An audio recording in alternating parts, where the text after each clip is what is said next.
성도의 위기는 하나님의 기회입니다라는 제목으로 하나님 말씀 전하겠습니다. 어느 날 한 할아버지 한 분이 길거리에 앉아서 눈물을 흘리며 울고 계시는 모습을 보고 지나가던 나그네가 멈춰서서 그 할아버지께 연유를 물었습니다. 왜 이렇게 길에 앉아서 울고 계시는지. 그랬더니 할아버지가 이렇게 말했답니다. 내게는 두 아들이 있는데 큰 놈은 우산장수고 작은 놈은 소금장수라오. 그래서 오늘같이 해가 나면 큰 놈 우산장사가 걱정이 돼서 울고 또 비가 오게 되면 작은 놈 소금장사가 걱정되어서 운다오. 그러자 나그네가 할아버지에게 다가가 이렇게 얘기를 합니다.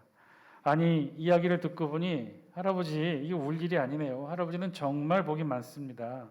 왜냐하면요, 비가 오면 큰아들이 돈을 벌고 해가 뜨면 작은 아들이 돈을 버니 이 얼마나 복된 일입니까? 이 한마디에 할아버지가 갑자기 밝게 웃으셨다고 합니다.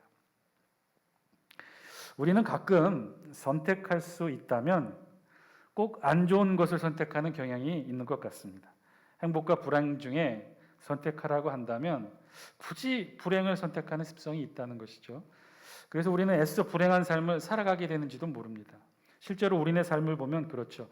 똑같은 모습이라고 해도 우리는 애써 걱정과 불안을 선택해서 애써 걱정과 불안의 삶을 살아가게 되는 것을 봅니다. 그러니 좋은 일이 생겨도 당연히 걱정을 해요. 이 좋은 일 뒤에 혹시 또 안 좋은 일이 생기면 어쩌나 싶은 걱정에 좋은 일을 좋은 일로 여기지 못하고 즐기지 못하고 생기지도 않을 걱정과 근심 때문에 불안하게 살아간다는 것이죠. 그런데요, 이런 우리의 잘못된 습성에는 사실 한 가지 전제가 있어요. 그것은요, 행복이든 불행이든 늘 혼자 오지 않는다는 사실입니다. 유명한 시인 바이런이 이렇게 말했답니다. 행복은 불행과 쌍둥이로 태어난다. 이 말에 누군가 이렇게 덧붙여 썼더군요. 행복과 불행은 같은 지붕 밑에 살고 있으며 번영의 바로 옆방에 파멸이 살고 있고 성공의 옆방에는 실패가 살고 있다. 그렇죠. 자세히 보면요, 불행이라는 것 결코 혼자 있지 않아요. 그런 면에서 행복도 결코 혼자 있지 않는다는 거예요. 함께 있어요. 어쩌면 동면의 양면과도 같은지 모르겠어요. 아주 먼 옛날 하늘에서 천사가 내려와 사람들에게 행복을 나누어 주겠으니 모두 모이라고 말했답니다. 그랬더니 사람들 모두가 그 행복을 받으려고 커다란 바구니를 준비해서 그 천사가 모이라는 장소에 다 모였어요. 그런데 천사는 이상하게도 각자의 바구니에 행복을 나누어 준 만큼 똑같이 불행도 나누어 준다는 것이죠. 사람들이 이상하게 여기며 천사에게 따졌습니다. 아니, 왜 행복을 준다면서 불행도 함께 주고 있습니까? 그랬더니 천사가 이렇게 말했답니다. 행복과 불행은 서로 떨어질 수 없는 한 몸인데 어찌란 말입니까? 받기 싫으면 모두 그냥 돌아가시오. 어쩌면 행복과 불행은요, 이것은 운의 문제가 아니라 선택의 문제인지도 모르겠어요. 미국에서 정육점을 운영하는 사람이 있었습니다. 그 사람의 이름은 윌리엄 리바인이었고, 그런데 그는 한 달 동안 정육점을 운영하면서 정말 운이 없게도 한 달 동안 4번이나 무장강도를 당했답니다. 다행히 몸에 상함은 없었으나 경제적으로 큰 피해를 입었고 매우 많은 두려움으로 스트레스를 받았다는 거죠. 그때부터 이 리바인은 자신의 생명을 보호하기 위해 방탄조끼를 입고 일하기 시작했습니다. 그런데 그 방탄조끼가 너무 두껍고 일하기에 불편한 것이 아니라 비교적 가볍고 모양도 그렇게 흉하지 않은 예쁜 모습의 방탄조끼를 입고 일을 하기 시작했는데, 그런데 이 모습을 보고 주변에 있던 상인들이 너도 나도 달려와 이 리바인에게 얘기합니다. 우리도 우리 자신의 생명을 보호하기에 방탄조끼를 입고 너처럼 일하고 싶은데 그거 어디서 구했니? 나도 좀 구해줄 수 없겠니? 그래서 리바인은요, 주변 상인들에게 이 방탄조끼를 대신 주문받아 판매 대행을 시작합니다. 그런데 이게 소문이 좋고 점점 이윤이 많이 나서 주변에 점점 늘어나게 되었고 드디어 이 리바인은 정육점을 정리하고 방탄조끼 주식회사를 차리게 돼요. 이 회사는 크게 성장해서 전 세계 40개 도시에 지사를 세우고 이래야 국제적인 기업으로 발전하게 됩니다. 리바인은 회장으로 취임하면서 다음과 같은 연설을 했대요. 강도를 4번이나 만난 것이 내게는 불행이 아니라 행운이었습니다. 만약 내가 강도를 만나지 않았더라면 지금도 칼을 들고 고기를 자르고 있었을 것입니다. 어쩌면, 정말 어쩌면 불행은요, 더 이상 불행만이 아닐 수도 있다는 것이죠. 어쩌면, 정말 어쩌면 불행과 행복은요, 동일한 모습으로 우리에게 다가오는지도 모르겠어요. 아니, 불행과 행복은 그 내용이 정해지지 않은 채로 우리에게 다가오는지도 모르겠다는 거죠. 그래서 우리에게 딱 맞닥뜨렸을 때 어쩌면 우리가 선택하는 것으로 불행과 행복이 결정되는 것인지도 모른다는 것이죠. 그래서 불행처럼 보이지만 우리가 그것을 행복으로 여기고 행복으로 선택하면 행복이 될 수도 있다는 것이고요. 반대로 행복처럼 보이지만 우리가 그것을 행복으로 보지 못하고 불행으로 여긴다면 그건 역시 우리에게는 불행일 수 있다는 것입니다. 오늘 우리가 함께 읽은 본문에서도요, 사실 우리 눈에는 너무나 불행처럼 보이는 사건이 바울에게 일어납니다. 그것은 바로 바울이 독사에게 물리는 사건이죠. 오늘 우리 본문은요, 이제 사도행전 마지막 장 28장 앞부분에 해당되는 말씀에 읽게 되었어요. 바울 일행은요, 긴 표류, 죽음의 표류 끝에 한 섬에 도착하게 됩니다. 그 섬의 이름은 우리도 함께 28장 1절 말씀 영상을 통해 함께 읽습니다. 시작. 우리가 구조된 후에 안즉 그 섬은 멜리데라 하더라. 아멘. 우리 성경에서는요, 그 섬을 멜리데라고 표기하고 있는데 이는 헬러 발음 표기에 의한 것이고 오늘날 지명으로는 말타 섬입니다. 말타. 이탈리아 반도 남쪽에 있는 섬이고 시칠리아 섬에서도 98km 아래 남쪽으로 떨어진 아주 조그만 섬이에요. 얼마나 조그만 섬이냐면 이 섬의 전체 길이는 29km밖에 되지 않고요. 폭도, 넓이도 15km밖에 되지 않는다고요. 아주 작은 섬이고 굳이 우리나라에 비유한다면 제주도 면적의 6분의 1밖에 되지 않는 아주 작은 섬이라고 합니다. 그림에서 지도를 보시면 이게 지난 시간에 보여드렸던 말타 섬인데 조금 큰 두 개의 섬과 함께 아주 작은 주변의 섬들로 이루어진 이 자체가 작은 소국이에요. 지난 시간에 바울이 도착한 곳이 제가 이 발렛이라고 하는 수도 파란색 동그라미 표시되어 있는 저 지점이라고 제가 말씀드렸는데요. 실제로는 두 가지 설이 있습니다. 저 발렛으로 바울 일행이 표류했다는 설과 두 번째 설은 더 많은 지지를 받고 있는데요. 빨간색 화살 표시로 되어 있는 움푹 들어간 곳, 정확하게는 그 앞에 있는 아주 조그만 노란색 동그라미로 표시된 작은 섬에 바울 일행이 최초로 이 멜리데 섬에 표류한 지점이라고 합니다. 그래서 오늘날 저 움푹 들어간 저 지점을 그래서 지금도 명칭이 이 바울이 도착한 바울만이라고 지금 불려지고 있고요. 그 앞에 바울이 도착한 아주 작은 섬, 그 섬의 이름이 바울섬이라고 불립니다. 실제 항공 사진인데요. 사도 바울의 섬으로 알려진 곳이에요. 그 앞에 또 아주 조그만 섬이 있고 실제로 그 아래에 있는 섬인데 이 섬은 무인도입니다. 근데 그 한가운데 동상이 서 있죠. 다음 사진 보여주실래요? 동상은 실제로 굉장히 큰 동상이에요. 바울 동상입니다. 반대에서 본 모습은 이렇게 주변에 말타 본섬이 보여지는 바로 그 앞에 조그만 섬에 바울이 도착한 모습입니다. 이 섬에는 바울 동상이 있고요. 그리고 지중해를 향해 손을 올리고 있는 모습의 바울 동상이 있습니다. 그런데 자세히 보시면 그 동상 옆에 무슨 어떤 그 건물 잔해터가 남아 있죠. 이 건물터는 원래 한 건물을 지어서 기념했던 곳인데 무엇을 기념했던 곳이냐면 바울이 바로 저 지점에서 독사에게 물렸다고 해서 그 지점을 기념하는 건물이 있었는데 지금은 저렇게 건물터만 남아 있습니다. 우리 성경 지난 시간에 살펴본 것처럼 27장 41절에 의하면 바울이 도착한 지형을 누가가 아주 비교적 자세하게 기록한 본문이 있어요. 그 본문에는 이렇게 기록되어 있습니다. 두 물이 합하여 흐르는 곳을 만나 배를 걸매 이 물은 부딪혀 움직일 수 없이 붙고 그 물은 큰 물결에 깨어져 가니. 두 물이 합하여 흐르는 곳을 만나, 바로 두 물이 합하여 흐르는 지점에 바울 일행이 최초로 도착하게 됐다는 곳인데 지금 항공사진에서 보면 저 섬이 뒤쪽에 있는 본토 말타 섬과 그 앞에는 아주 자그마한 섬과 그 만으로 이어져 있는 큰 이 섬 사이에 좁은 이 해협이 보이죠. 저 해협으로 두 물이 만나는 지점인데 아마도 그 바로 왼편 좀 해당되는 곳에 바울이 도착했을 것이라고 추정을 합니다. 자, 그런데 우리 성경에 보니 이 바울 일행이 276명이라고 그랬죠. 적지 않은 숫자예요. 이 276명 모두가 11월에 비가 내리는 이른 아침에 추위에 떨며 바다를 일정 부분 건너서 이 해변에 도착했어요. 젖은 몸을 붙들고 해안에 도착했을 거예요. 그런데 오늘 우리 성경에 보니 그런 그들을 어떻게 알고 맞이한 이들이 있었다는 거예요. 2절 우리 영상을 통해 함께 했습니다. 시작. 비가 오고 날이 참에 원주민들이 우리에게 특별한 동정을 하여 불을 피워 우리를 다 영접하더라. 아멘. 우리 성경은요, 그런 원주민들의 환대를 뭐라고 표현했냐면 특별한 동정을 하였다라고 우리 성경에 기록하고 있죠. 실제로 이 원어의 뜻은 그들은 평범하지 않은 친절을 보여주었다 이런 뜻입니다. 근데 여러분 사진으로 보시면 아시겠지만 실제로 그랬어요. 이건 정말 평범하지 않은 환대를 보여준 거예요. 어떻게 알고 원주민들이 이 바울 일행을 맞이했을까요? 본토 섬도 아니에요. 그 앞에 섬을 건너와야 돼요. 배를 타고 건너와야 되는 아주 작은 무인도에 바울 일행이 도착했는데 276명이 목숨 걸고 도착했는데 어떻게 알고 원주민들이 이 작은 무인섬에 도착해서 이들이 추울 것이라 생각되어 오늘 성경에 보니 모닥불을 피워놓고 이들을 맞이했다는 거죠.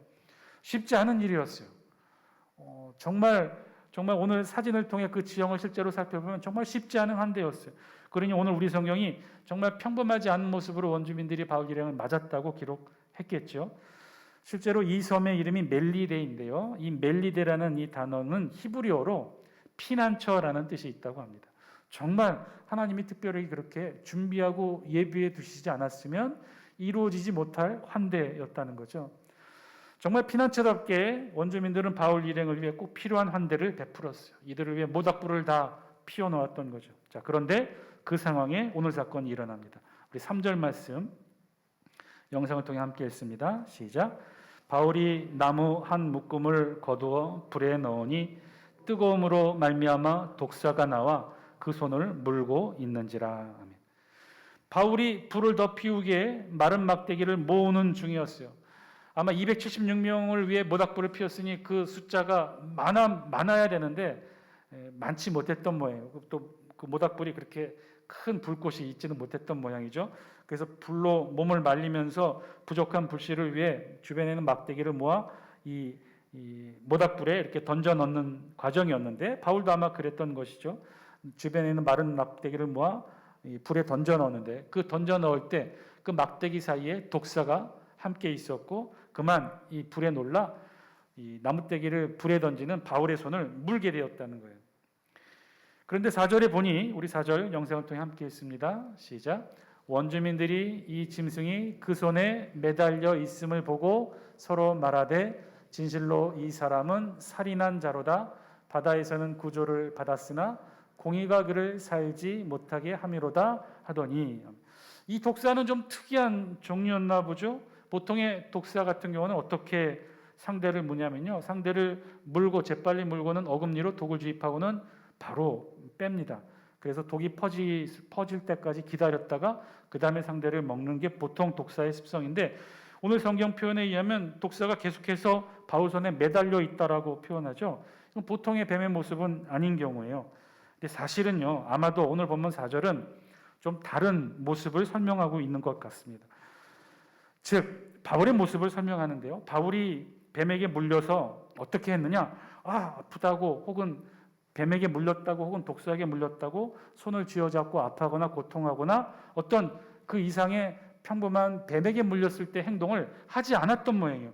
그냥 아무렇지도 않은 것처럼 가만히 있었던 모양이에요.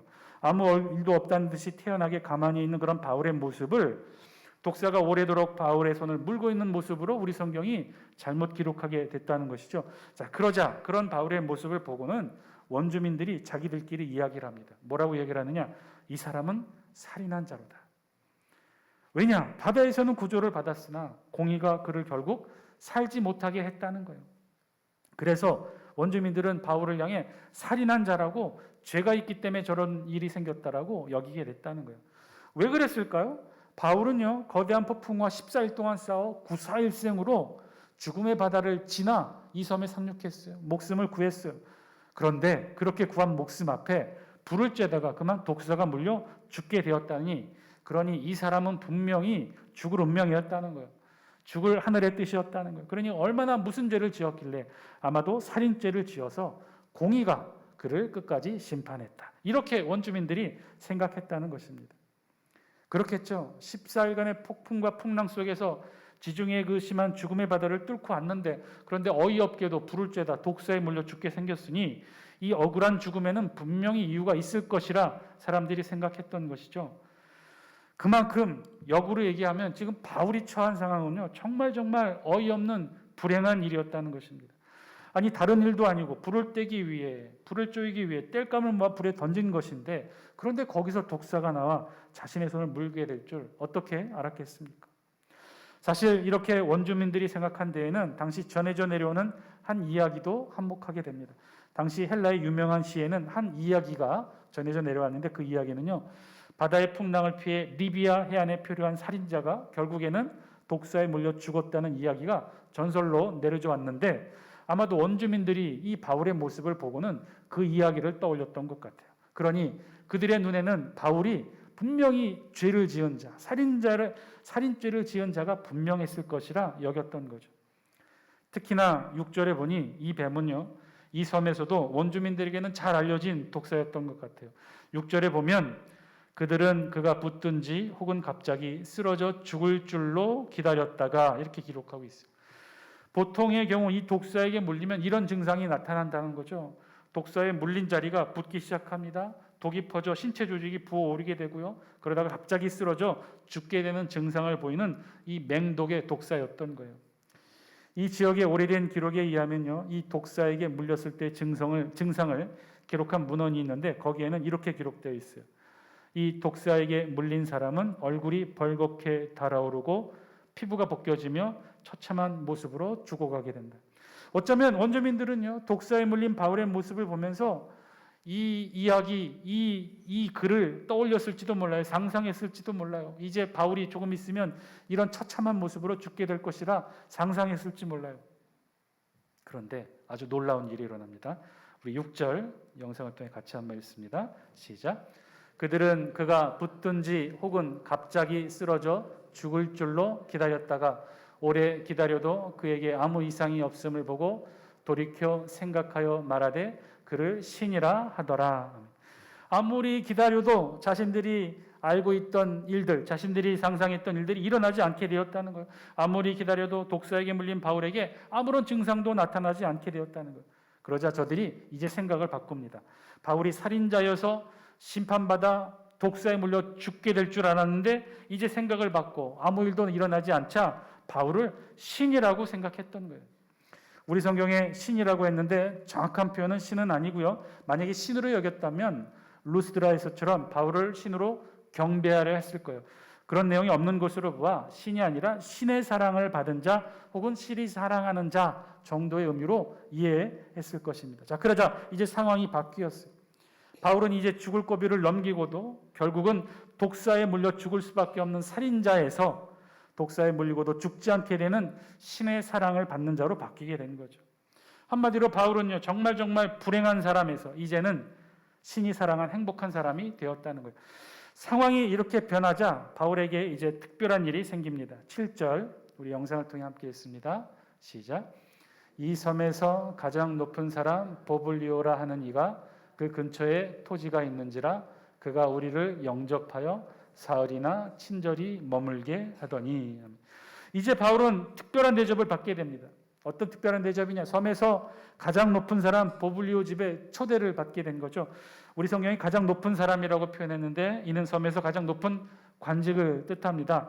그것이 추장을 가리키는 것인지 최고 행정 책임자를 가리키는 것인지는 분명하지 않으나 어쨌든 이 섬에서 가장 높은 신분의 사람이면 틀림이 없고요. 그런데 그가 가장 많은 토지를 소유하고 있는 것으로 보아 재력도 굉장히 풍부했던 것 같습니다. 그가 바울 일행을 집으로 초대했다는 거예요. 아마도 276명 전체는 아닐 것이고 바울과 함께했던 누가와 아리스타고 그리고 아마 100부장 정도 여기에 포함됐을 겁니다. 자, 그러면 보블리오는 왜 바울 일행을 특별히 자신의 집으로 초대했을까? 8절 우리 영상을 통해 함께 읽습니다. 시작. 보블리오의 부친이 열병과 이질에 걸려 누워있거늘 바울이 들어가서 기도하고 그에게 안수하여 낫게 하매. 사실은 사연이 있었던 거죠. 섬에서 가장 높은 신분의 사람이 가장 많은 토지를 가진 보블리오가 그것도 사흘씩이나 바울 일행을 초대하여 환대한 데에는 특별한 이유가 있었던 거예요. 독사에 물렸어도 조금도 상하지 않았다는 소식을 듣고는 바울을 범상치 않은 인물로 보았고, 그래서 어쩌면 자신의 부친의 이 질병을 치유해 줄 수 있을 것이라 그렇게 희망했던 거죠. 보블리오의 부친의 질병은 우리 성경에 보면 열병과 이질로 표현되어 있어요. 열병은 당시 지중해 해역에 오랫동안 퍼져 있던 말라리아를 가리키고요. 이질은 이 대표적인 감염성 대장염 질병이었어요. 열병과 이질 역시 지금 역시에도 참 고치기 힘든 병이니 당시로서는 치료가 불가능한 그런 불치의 병이었죠. 그런 불치병을 바울은 이제 안수 기도를 통해 치유하게 됩니다. 그리고 구절을 보니 섬에 다른 병든 사람들도 와서 고침을 받게 되었다라고 우리 성경이 기록합니다. 사랑하는 장숙회 성도 여러분, 오늘 말씀을 통해 우리에게도 주신 하나님의 음성을 저와 여러분들이 들을 수 있게 되길 바랍니다. 어쩌면 바울에게 오늘의 이 사건은 정말 불행한 일이 되었을 거예요. 죽을 고비를 넘기고 14일간의 폭풍과 광풍을 이기고 이제 살아났는데, 그런데 불을 쬐다 독사에 물렸으니 이 정말 어이없는 불행한 일이었을 것입니다. 사실 따지고 보면 이 얼마나 억울한 일이겠어요. 14일의 죽음의 폭풍을 뚫고 살아왔는데, 그런데 어이없게 불을 쬐다 독사에 물려 죽게 되었으니 이 답답하고 억울한 일이겠죠. 그런데 오늘 본문에 보니 바울에게 일어난 그 불행한 일을 바울이 아닌 하나님이 그 불행을 행복으로 바꾸어 주십니다. 독사에게 물린 바울에게 조금도 상함이 없다고 했어요. 그뿐이 아니라 이 일을 통해 오히려 바울을 살인자가 아닌 신의 사랑을 받는 자로, 하나님의 축복을 받는 자로 하나님이 그렇게 만들어 주셨다는 거예요. 여러분, 그런데요, 자세히 보시면요, 이 과정에 바울이 무언가를 한 것은 없었다고 우리 성경이 기록해요. 바울은요, 그저 그 억울한 일을 당했을 뿐이에요. 바울이 그것을 독사에게 물린 그 자리를 아파했다거나 스스로 자신의 그 상처 부해대고 안수 기도를 했다거나 옆에 있던 누가가 특별히 어떤 조치나 치료를 해줬다거나 그런 기록이 전혀 없어요. 바울은요, 그저 이 불행한 일을 담담하게 받아들입니다. 그런 바울을 보고 주변 사람들은 이제 곧 바울이 죽을 것이라고, 그것도 가장 고통스럽게 온몸이 붓고 얼굴은 형체를 알아보지 못할 정도로 그렇게 잔혹한 죽음으로 죽게 될 것이라고 바울을 그런 눈으로 바라보았지만, 바울은 그저 담담하게 그 일을 받아들입니다. 실망하지도 않았고 분노하지도 않았어요. 괴로워하지도 않습니다. 그저 담담하게 그 일을 받아들여요. 오히려 하나님이 그 불행을 하나님의 축복으로 바꿔주셔요. 독사에 물리고도 아무런 상함이 없도록 하나님이 바울을 보호해 주셨고요. 독사에 물린 바울이 오히려 아무 일도 없이 아무 상함도 없게 되자 신의 사랑을 받는 자로 추앙받게 하나님이 만들어 주십니다. 섬의 모든 사람들을 치료하여 낫게 하는 기적을 하나님이 바울을 통해 일으키시고요. 그런데 이 하나님의 역사하심은요, 이것으로 그치지 않아요. 오늘날 몰타섬 중심에는요, 사도 바울 기념교회가 하나 있어요. 사진으로 보시면 이게 사도 바울 기념교회인데요. 이 기념교회 앞편과 뒤편에는 총 6장의 돌로 된 조각 그림이 있습니다. 그 중에 뒤편에 있는 그림의 모습에는 두 가지 그림을 소개해 드릴 텐데요. 첫 번째는 보블리오 부친이 고침받는 장면이, 바울에게 치유받는 장면이 조각되어 있어요. 그리고 두 번째 보여드린 그림에는 바울에게 복음을 듣고 예수님을 영접하는 모습이 담겨 있어요. 바울에게 안수받는 모습이죠. 바울에게 세례받고 안수받는 저 사람이 누구냐면 보블리오예요. 보블리오. 예, 그래요. 그저 독사에 물려서 아무 일도 일어나지 않은 것으로 그친 것이 아니었어요. 보블리오 부친이 치유받는 정도로 끝난 정도가 아니었어요. 섬 전체가 치유의 기적이 일어난 것만이 아니었어요. 치유의 기적과 함께 어떻게 되느냐? 그 섬이 복음을 받아들이게 되었다는 거예요. 시내 다른 편에 있는 교회 하나가 있어요. 그 교회 이름 마리아 교회고요. 교회 전면에 보면 두 사람이 조각되어 있어요. 왼편의 사람은 다음과 같은 그림의 모습인데 누구냐면 사도 바울이에요. 그 아래 보면 뱀의 형상을 조각해 놓았죠. 한 사람은 사도 바울을 조각해 놓았고, 오른쪽에 있는 사람이 누구냐? 그 동상 밑에 뭐라고 되어 있냐면 보블리오스, 즉 보블리오를 동상으로 조각해 놓은 거예요. 그런데 보블리오의 복장이 좀 특이하죠? 맞아요. 보블리오는요, 이 멜리데 섬의 제1대 주교가 됩니다. 결국 이 일을 통해 멜리데 섬 전체가 바울을 통해 복음을 받아들이게 되는 복음의 역사가 일어나게 된 거예요. 실제로 지금 현재도 몰타 섬의 95%가 기독교예요. 하나님은 바울의 불행한 사건을 그냥 두시지 않았어요. 바울이 독사에게 물리는 위기를 하나님께서는 어떻게 하셨느냐? 하나님의 사역을 이루시는 기회로 삼으셨다는 거예요. 사랑하는 장수교 성도 여러분, 그래서 오늘 설교의 제목처럼요, 오늘날 성도의 위기는 하나님께는 기회가 된다는 거예요. 성도들이 당하는 위기는 단순한 시련으로만 끝나지 않는다는 거예요. 그것은 곧 하나님의 살아계심을 드러내는 절호의 기회로 하나님이 그렇게 만들어 가신다는 거예요. 우리 신구약 성경 모든 부분에서 사실은 이 사건을 증거합니다. 이 주제를 증거해요. 그래서 하나님의 백성들, 우리 기독교인들은요, 성경에 드러난 모든 이들은 다 하나같이 고난이 있어요. 아픔이 있어요. 불행처럼 불행이 그들을 따라다니고 있어요. 400년 노예살이에서 드디어 하나님은 이스라엘 백성들을 출애굽시켜 주십니다. 그런데 그들 앞에 놓여진 것은요, 젖과 꿀이 흐르는 가나안 땅이 아니었어요. 그들 앞에는 홍해가 가로막고 있었어요. 뒤에서는 애굽의 최종의 군사가 쫓아옵니다. 앞에는 시퍼런 바닷물이 넘실대고 있었어요. 어디를 보아도 탈출구는 없었어요. 그런 불행한 상황이었어요. 그러나 하나님은 오히려 이스라엘 백성의 그런 불행의 위기를 기회로 삼습니다. 살아계신 하나님을 드러내는 놀라운 기적을 만들어내는 기회로 삼으셨다는 거예요. 어떻게 됐습니까? 바다가 갈라져요. 그 바다를 이스라엘 백성들은 걸어서 건너게 하시고 뒤쫓아오는 애굽의 군대를 그 바다로 쓸어버리십니다. 이스라엘을 쫓던 애굽의 군대를 다시는 괴롭히지 못하도록 하나님이 전멸시키고 말았다는 거죠. 사랑하는 장수교 성도 여러분, 어쩌면 우리 성경 모두에서는요, 이 사실을 증거하고 있는지 모르겠어요. 그것은 우리에게, 이 땅을 살아가는 하나님의 백성들에게는요, 고난이 있다는 거예요. 억울하고 괴로운 슬픔이 있다는 거예요. 불행한 일들이 있다는 거예요. 시련이 있고 연단이 있고 아픔이 있다는 거예요. 그런데 그것을 성도들이 당하는 위기를 하나님은 기회로 삼으신다는 것입니다. 어떤 기회예요? 축복의 기회, 행복의 기회, 살아계신 하나님을 드러내는 기회로 하나님이 만드신다는 거예요. 오늘 이 시대를 살아가는 저와 여러분들에게도 이 동일한 하늘의 법칙은 적용되는 줄 믿습니다. 우리가 겪고 있는 이 불행, 하나님은요, 반드시 이 불행을 행복으로 만들어 주셔요. 하나님의 살아계심을 드러내는 하늘의 기회로 우리의 불행을 하나님이 바꿔놓으신다는 거예요.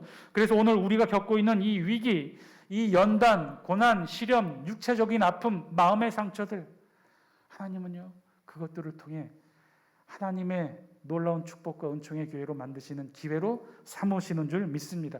우리를 향한 축복의 기회로 만드시는 줄 믿습니다. 그러니 저와 여러분 모두 우리 앞에 놓여져 있는, 우리가 끌어안고 있는 이 불행 저 너머에 그 불행을 축복으로 행복으로 만드시는 하나님의 손길을 믿음의 눈으로 바라보실 수 있는 저와 여러분 다 되시기를 주의 이름으로 간절히 축원드립니다.